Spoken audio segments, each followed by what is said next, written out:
In this video, we're going to look at team leadership. This section, this chapter, is different than the other chapters in that we're not presenting a specific theory of leadership. We're talking about how to provide leadership to to teams. So it's leadership in a specific context. And teams are a very common context for people to be working in. They began to be popular in the 1980s, and nowadays there's some organizational contexts where everybody works in some sort of team. Now, in general, we can say that the leadership theories that we've been looking at work in teams to some degree. Now, that's true for all of our leadership theories in every context. None of them are perfect. None of them describe leadership perfectly. But we can also say that these leadership theories that typically we've been looking at, describing a relationship between a supervisor and a subordinate, between a boss and a worker, they'll also work in a team context where we might have one sort of leader and a bunch of team members, or maybe no leader. A lot of the principles will still apply. One of the big differences is that leadership tends to be more distributed or shared in teams than in top-down contexts. There might not be one specific leader. Maybe everybody will be responsible to some degree for providing leadership. And so that means that even if you're not a team leader, you can provide leadership to teams if they need it. And that's an important function of being a team member, is helping the team function the way that it should. Now let's start off by talking about the difference between teams and groups. Groups are just any two or more individuals connected in some way. It could be a group of people that happen to be sitting at the table together in a classroom. A team, however, has some common goal that they need to accomplish together. So if there's a group in a class and they are assigned some project that they need to work together on, that becomes a team. But if they're just supposed to talk about some experience or something like that, they might remain a group because they don't have a goal that they need to accomplish together. So this means that all teams are groups, but not all groups are teams. So teams are a special type of group. And it's this idea of a common goal or a common outcome that makes the team members dependent on one another. Sometimes we say they're dependent on one another. Sometimes we say they're interdependent. What one person does affects the outcomes for the other because together they stand or fall. So what we're going to do in this chapter, rather than look at a specific theory that applies to teams versus groups, we're going to look at the field of group dynamics that's going to explain to us how groups, and specifically how teams, tend to function together, so we can get a better understanding of the nature of groups, their function, and how to lead them. We're going to start off with Tuckman's stages of group development. This is an old theory from the 1960s, before teams were in style. So probably nowadays, if he had come up with it, he would call it the stages of team development. But he called it stages of group development, even though it really is describing what happens in teams. And this is popular because it's so easy to remember. The four stages are forming, storming, norming, and performing.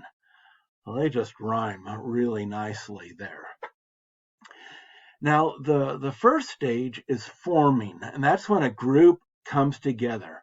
And the purpose of this period is to establish relationships, get to know each other, understand the possible roles that people can play.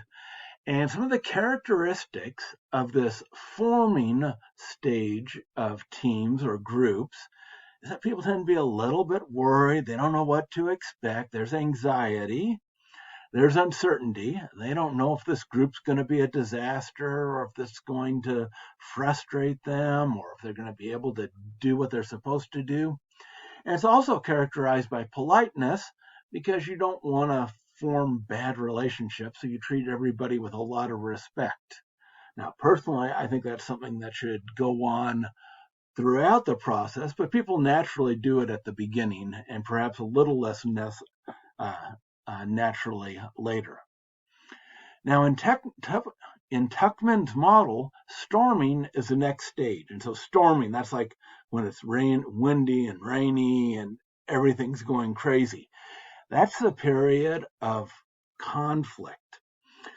And the purpose of this period, what people have to navigate through, is you have to understand that people don't all have the same interests.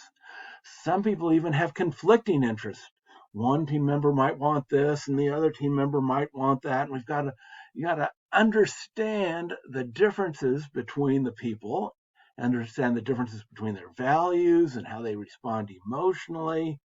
And we have to understand the differences in what they expect also. So some of the characteristics of this period are conflict and power struggles. Who gets to decide for other people? It's a search for identity. What is this group actually doing? What are we going to accomplish? What are we going to determine to do together? So that's the second stage, storming. The third stage is norming. That's the idea of figuring out social norms, rules that everybody's going to play by in order to get the work done.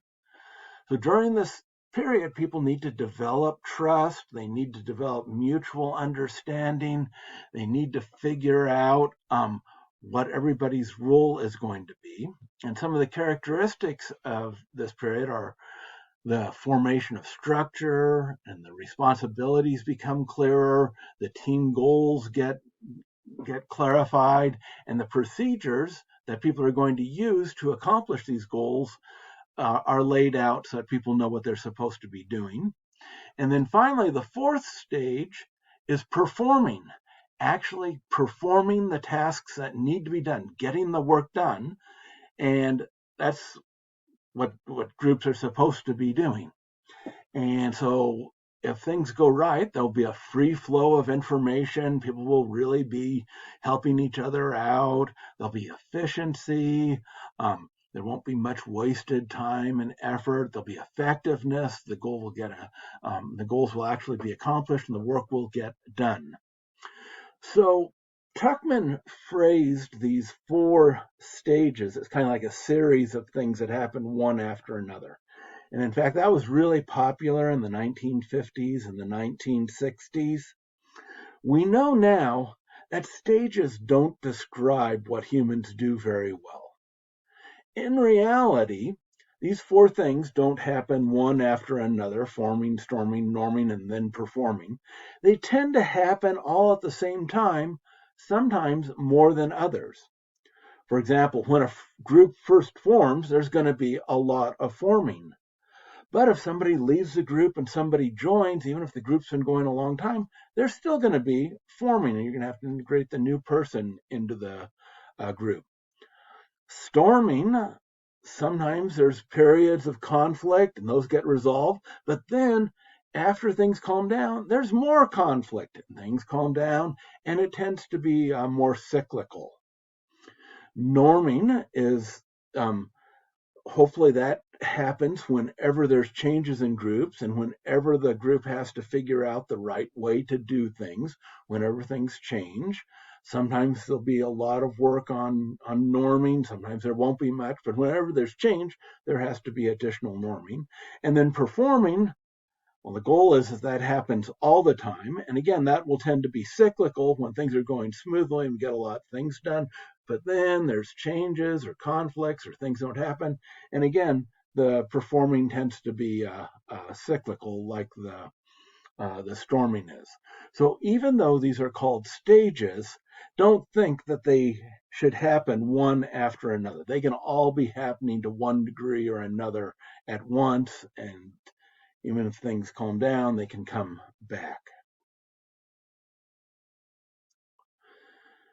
Another interesting concept is Hackman's theory of 4 factors that determine when teams are needed. When can we just have a group or an individual working on a project? And when do we need to have teams? And he found 4 situations, 4 factors to take into consideration. And the more that each of these 4 factors are present, the more likely it is that a team will be more effective than a group or individual work. The first is the task requires more resources than one person can provide. If the project is just too big for one person, it'd be good to have a team of people working on it so that they can divide up the work. So that's the first factor. The second factor is maybe diverse skills and perspective are needed for the task. Maybe there's both a legal aspect and an engineering aspect to the task. If that's the case, it might be good to have both a lawyer and an engineer on the team. Now, those are very different types of tasks, but a lot of times in modern organizations, the projects are quite complicated and people will have different specialties. And if one person doesn't have all the required skills, then it's important to get somebody else in the group with different skills. And the same thing with perspectives. If we need several perspectives to look at this and to examine how this is going to be interpreted or how it will affect different groups, it would be good to have different people with different perspectives in the group. A third factor that influences when we need a team rather than simply a group or individual workers is when there's a flexibility is needed to keep pace with rapid change. If things are changing so often and there's one person can't respond as often as needed. For example, a person might have 10 responsibilities and suddenly something changes in one, but the other responsibility might not let them be flexible enough to drop everything and go to solve the problem. If there's a group of people in the team, there's a better chance that somebody is going to be able to go solve the immediate problem when the need arises. And then the fourth factor, and this is kind of my personal favorite one, is that individuals sometimes need interaction with others to perform up to their potential. They need to talk through ideas. They need to get different perspectives. They need to bounce ideas around and talk about the pros and cons. And they perform better when they do that. And so when you're in a type of project like that, or if you're the type of person that's like that, I personally feel like I'm that type of person. I just really like interacting with people because I think it makes me a lot better. That would be a fourth reason to work in teams rather than just in individual work.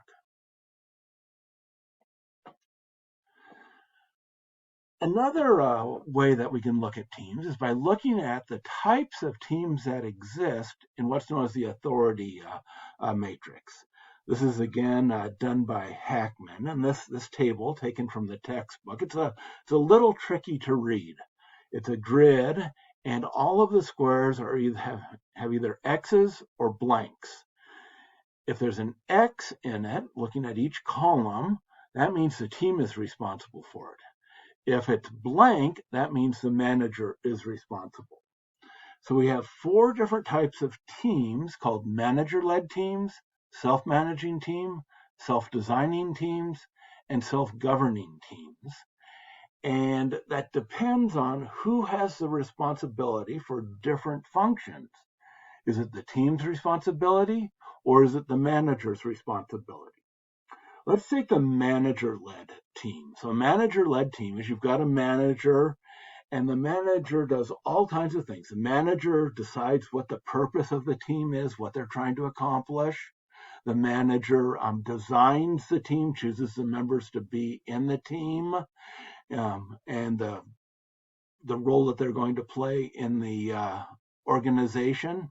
And the manager is also responsible for monitoring and managing the work, telling people how they should do things, giving them feedback on what needs to be done, and monitoring the how they're doing and the progress that they've been making.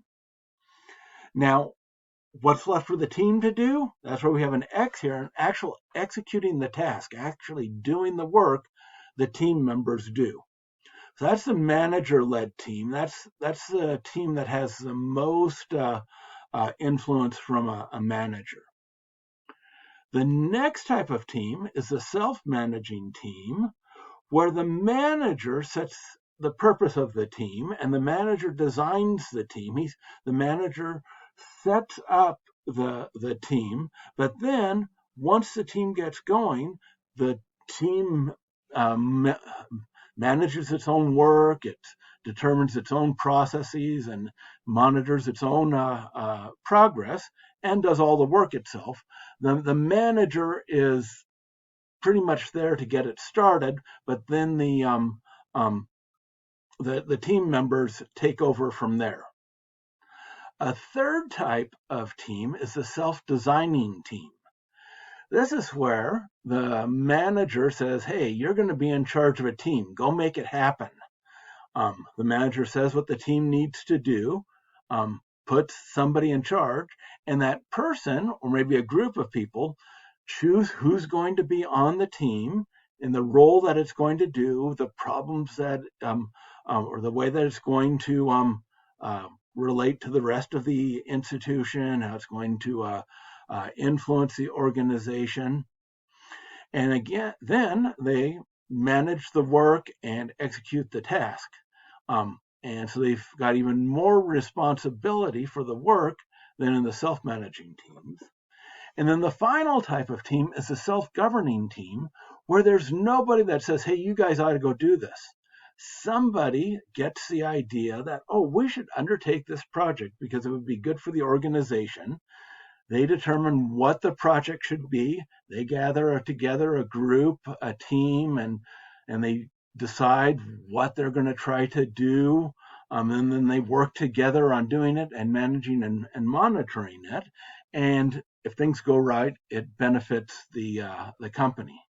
Now, these manager-led teams are perhaps the most common. The self-governing teams are probably the least common, but if you've got people that create self-governing teams that function well, you've got a pretty healthy organization. And that's also a strategy that a number of people do to advance in organizations. They see some need, they take responsibility for that need, get a group of people behind them, and go work on fixing that problem without being asked to do so. And if you can do that in a team that functions well, that makes you really pretty visible in an organization. It's a good strategy for demonstrating your abilities and your commitment to the well-being of an organization. So this is the authority matrix, which describes different types of teams. Now, I'd like to conclude with a little biblical reflection, and that's because my values are based in the Bible. I'm a Christian and I want to obey Jesus. And that's what motivates me in an awful lot of things. And there's a verse in Proverbs, which is a book of the Bible written about 3,000 years ago, that just describes how we should, a good way of functioning with other people. And one of these Proverbs says, as iron sharpens iron, so one man sharpens another. And that gets back to Hackman's idea on when are teams especially necessary. And it's when people can perform better when they're getting input and cooperating with other people. Just like iron, when you need an iron tool that's sharpening, you use another iron tool to do it. So it is with people. When you bounce around ideas, when you talk with ideas, you can refine your ideas and get them to work a lot better and to be much more appropriate for the situation than if you were working individually, demonstrating the importance of teams in modern organizations.